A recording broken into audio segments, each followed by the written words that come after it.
The Lion's Lesson of Power. In a vast forest ruled by a mighty lion, there lived a fierce tiger and a pack of 10 restless wolves. One day, the lion decided to test leadership within his kingdom. He called the tiger and said, "From today, you are in charge of these wolves. Distribute their food fairly and maintain order." The tiger accepted the responsibility with pride. When the meat was brought, he divided it into 11 equal portions, one for himself and one for each wolf. It seemed fair, but fairness did not satisfy hunger or ego. The wolves growled in discontent. "I deserve more," said one.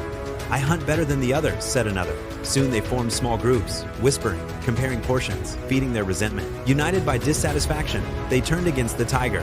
Chaos erupted. The tiger, though strong, could not control 10 angry wolves working together. Bruised and frustrated, he returned to the lion. The lion simply said, "Watch."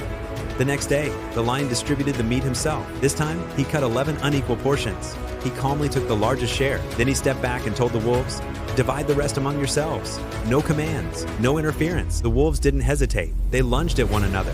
Growls turned into fights. Fights turned into wounds.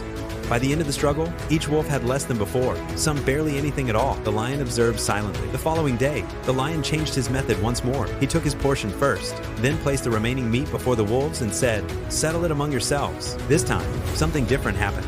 The strongest wolf rose above the others. After a fierce fight, he defeated his rivals and claimed control over the meat. He ate until satisfied. Then, not as equals, but as followers, he allowed the weaker wolves to feed on what remained. From that day forward, the lion no longer needed to manage the entire pack. Controlling the strongest wolf was enough. The rest fell in line. The forest became quiet again. Moral of the story: in life, those who rise to the top are rarely naive. They understand behavior. They understand power. When leaders cannot control everyone directly, they often allow division to do the work for them. Control the strongest influence, and the rest will follow. When the crowd is busy fighting among themselves, the one at the top remains untouched. Power does not always belong to the kindest. It belongs to those who understand human nature and know how to use it.